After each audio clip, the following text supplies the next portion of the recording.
and the international community of plots by enemies of democracy to frustrate and ultimately disrupt the conduct of the 2023 general elections. We alert Nigerians that in compliance with the directive by the presidential candidate of the All Progressive Congress, APC, Bola TINUBU, to his party members to deploy violence and snatch power in the 2023 general elections, the APC, having realized that it has been rejected, has commenced its violent attacks to frustrate the conduct of the elections. Nigerians can recall how the deflated and desperate TINUBU, in a closed-door meeting in London earlier this month, declared to his members that, quote, political power is not going to be served a la carte in a restaurant. It is not served a la carte. It is what we are doing. It means APC. It is being determined. You do it at all cost. You fight for it, you grab it, you snatch it, and run with it, unquote. In response to this directive, APC leaders and members have now activated plots to derail the electoral process through orchestrated violent attack in various states of the country, aimed to trigger a nationwide security emergency situation, instill fear, and make it appear inconducive to conduct election in the country. Part of the plot is the current attack on the facilities of the Independent National Electoral Commission, INEC, in various parts of the country, as witnessed in Ogun, Osun, and Imo states, where sections critical to the conduct of elections, particularly those connected to the collection of permanent voters' cards, PVCs, were targeted and destroyed. Also, our party has been made aware of plans by the APC to orchestrate attacks in other states, particularly Kogi and Delta states, some states of the southeast as well as part of the north, with a view to subverting the electoral process in as many states as possible. Intelligence available to our party indicates that the attacks on INEC facilities to prevent newly registered voters from collecting their PVCs, destroy the PVCs so that they will not be able and available for collection in INEC offices, and thirdly, destroy INEC equipment and cripple its capacity to conduct elections. In addition, the APC has introduced a very disturbing dimension to purchasing PVCs from unsuspecting Nigerians through monetary inducement masquerading as empowerment programs. In any case, our party is not surprised at the resort to violence by TINUBU and the APC. A clear acceptance of electoral defeat, which apparently accounts for the APC's presidential candidate's decision to boycott the signing of the National Peace Accord by presidential candidates in the 2023 general elections. It is apparent and disturbing that the APC presidential candidate has not issued any caution against the many acts of violence linked to members of his party. His body language and comments suggest the condoning of the ongoing violence on our electoral process. Of course, the London meeting with TINUBU directing his party members to unleash violence on Nigerians was a closed-door event which had inadvertently leaked to the public. The aim of the APC was to hit our nation with violence and mislead security agencies to direct their investigation on criminal elements and social restiveness instead of the real culprit, the APC. The design is to create tension across the country, to validate a narrative that elections cannot hold, then orchestrate a constitutional crisis with a view to justify a shifting of the elections and perpetuate certain APC elements in office beyond May 29, 2023. The alarm raised by the INEC chairman, Professor Mahmoud Yakubu, on several attacks on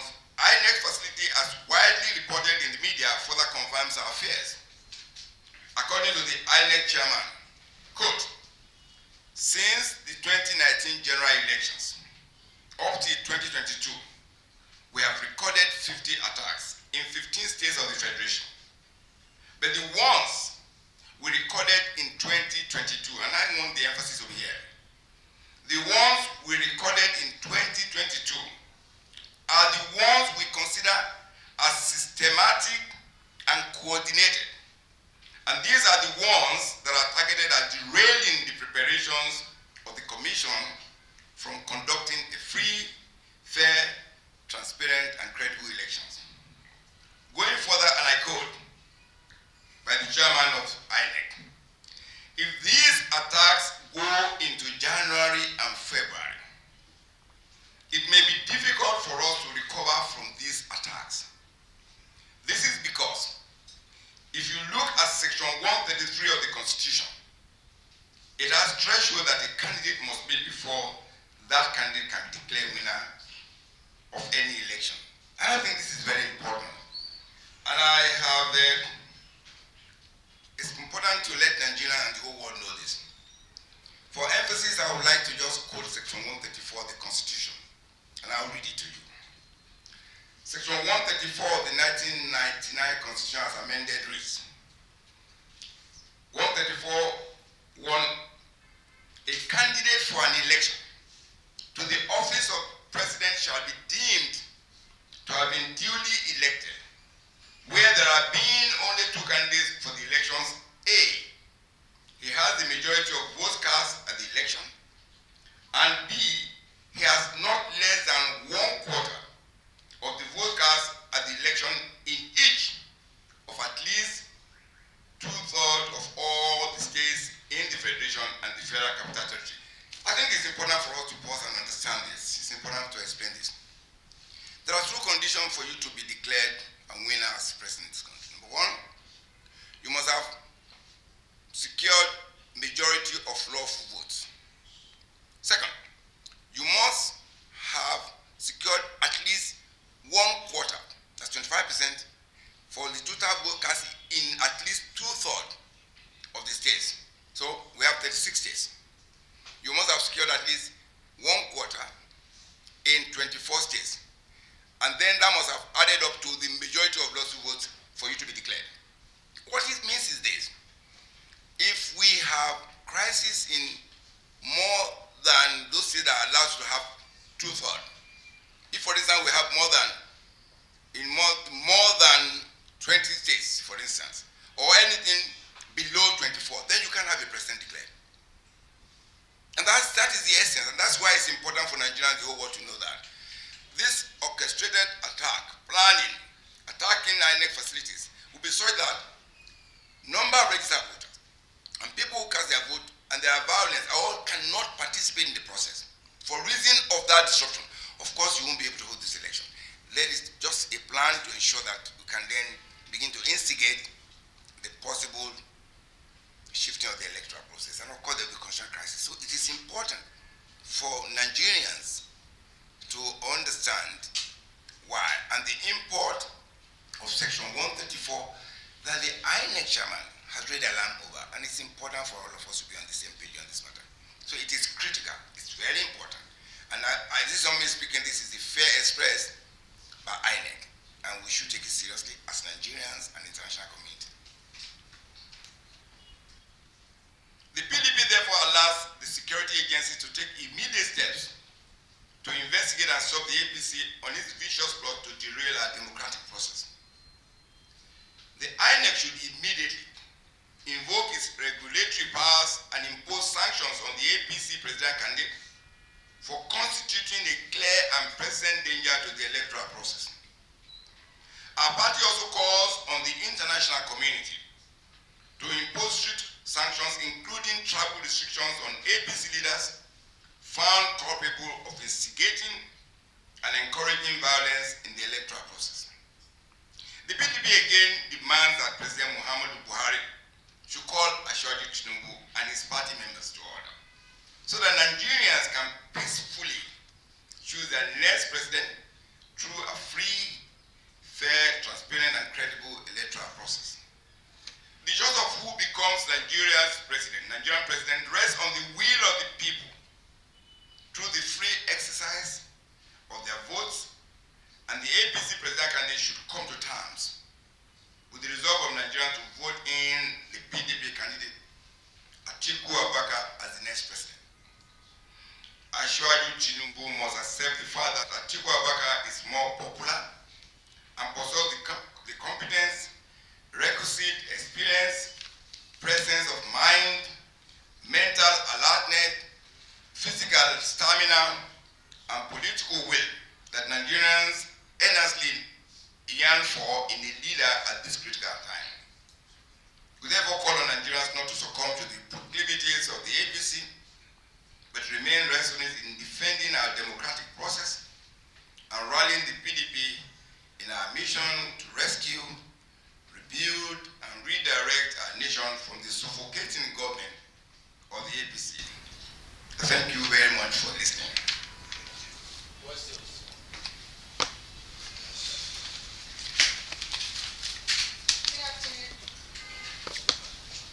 Good afternoon, honorable MPs, my colleagues. My name is Amaka, and of course I report for Royals News. These are hefty allegations you're actually laying in the foot of the APC. Yes, the destruction to INEC offices across the country is quite worrisome for anyone who's an observer of these elections, but these allegations that you're saying the APC is the one who's carrying it is quite hefty. Beyond the video you talked about, which some would say might not be enough evidence, but what other evidence do you have to back this claim that you reeled out today that APC is the one who's behind the attack on INEC offices? And you are calling on the security agents, but have you laid a formal complaint to them with the evidence that you have? Those are my questions. Thank you. Thank you very much, and I think this is very interesting that these questions are coming, and it's key. Number one, the allegations that you reference is not what I make up. These are statements made in the public glare, and you saw a connection, an upsurge of attacks. The one in Imo State was very vicious and audacious, and the three security agencies were killed on duty, and three of the assailants too were killed. You would notice that in crimes, the allegation is connected to a pattern. We reference the fact that the Nigerian Peace Council, because they wanted us to have a free, fair, and credible process, organized a peace accord signing ceremony. The APC presidential candidate boycotted. No excuse was given. Although he sent his deputy. But again, Nigerians want a president, not a proxy president. And again, you saw that extended to even the Chatham House debacle and the disgrace that we got and witnessed, where you find someone outsourcing responsibility. On the issue about whether we have taken step, that's the step we're taking here. What is the job of citizen? When you hear something, say something. So we've heard something, we've noticed something, we observed something. So that's why we're calling on the security agencies to please get on, do the job. Because we've heard something and we're saying something. That we have, from all the trajectory of the event that happened in the last couple of months, it is consistent with our pattern. And we have seen upsurge on that. And for INEC chairman to raise that alarm, it means every responsible Nigerian, and particularly PDP, which I consider to be a government in waiting, because that's what Nigerian people are expressing from all campaigns, from all the expression. We must stand in guard for the Nigerian people to call attention to it. So that's what we're doing. We're doing what we're expected to do as a responsible organization and political party to say, yes, we have something, we're saying something, take action. And that is the duty and the responsibility of citizens and organizations, including our party. So that's what we've done. Well, calling to take action is one thing, but really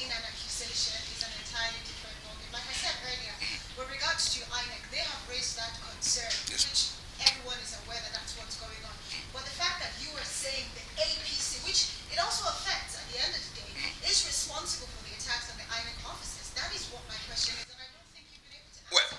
Well, if specifically, if there's an allegation made, not now, we're not just saying this now. When it happened in Ogun State, we addressed the press conference. And there's nobody at the hierarchy of the APC, including its president candidate, there was no condemnation of any sort of the Ogun incident.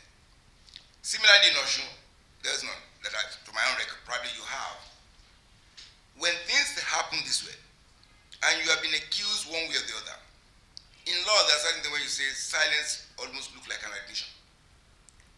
A responsible party in government, under whose watch these things are happening, should come out. Only recently, I think last weekend, the last visit of the United States by the president, the American president encouraged President Buhari to ensure there's a free, fair, and credible, and commended his efforts so far. Part of that commendation is that there must be obligation. More so if his party members and his president candidate was involved in that open call for violence. And I just read it to you for emphasis. It says political power is not going to be served in a restaurant. It is not served a la carte. It is what we are doing. It is being determined. You read at all costs, including violence, all costs. Look at the definition of all costs. Fight for it. Grab it. Snatch it and run with it. In the days of ballot snatching, you snatch it and run with it. That's what he's saying to us, and people are acting on that basis because at his level, he's the national leader of the party, he's the president candidate. When he speaks, words have consequences. And part of the consequences for words is that when you are held in that position, found to be encouraging or condoning, then there will be personal liability. And we're just calling on security agents to look into that, investigate that, link the wording to the actions, and see through, because that's their work, that's their job.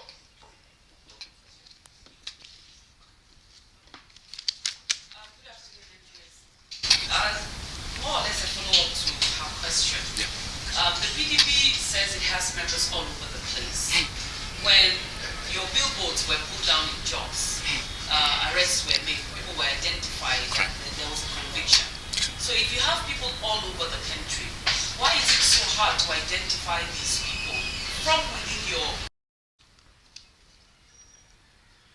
What I'm saying here today is a combination of information all over the country. All right? Our job is to alert and to give that information. We don't have power of arrest in that circumstances. Yes, there are, under criminal law, you have personal power of arrest. But of course, you're in a country where you understand how it works. Having said that, there have been reports from Lagos State and the news. All we can do, we don't want a state of nature where everybody seeks to help himself. We want rule of law and order. And that's why we're drawing this attention. I think Nigerians will come back to commend PDP for doing this, because what we are expected to do is to draw attention to issues like this, which is of grave concern to the electoral process. And I can tell you that as a party, we're discharging our obligation, and that's why in this statement I said to you, we have intelligence. That's exactly what you expect us to do, and we're doing just that. We're getting the intelligence, we're putting them together from the local for all these activities, and we're trying our best to ensure that we inform the security agencies to do that which is needful, which is act. When you hear something, say something. PDP has heard something, is saying something. That's the number one job of the president at the head of the executive branch. And that's why we're emphasizing this, calling on the president, calling on security agencies, calling on international community, because we need help to ensure that that environment is provided before, during, and after the elections. So we have, it's back to the labs, to the corner, and to the call of the security agencies, and of course, Mr. President at the head of it, to ensure that history beckons on him, that he has opportunity to deliver a free, fair, and credible election for this country. So the transition which he benefited from under the PDP, now he can bequeath that to us. And so he'll be celebrated in the world. And you must note this. His place in history is important. And as a final note, the international community is watching. Thank you.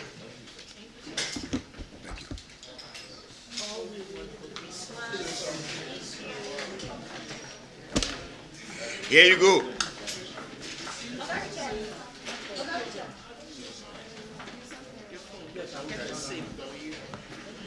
Now, PA.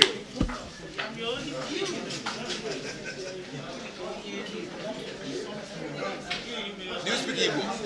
Do you understand Igbo? Oh, yeah. I'm just asking a question. Put in a witness box because you spoil it. Do you understand? Yes or no? Why Muda? Just answer the question. Do you understand it? I don't speak very well. Maybe you understand it? That's all. Now you can say another dimension. I don't understand very well. He was able to find out that you can't teach, that you don't understand. He found out. He decoded that you don't understand.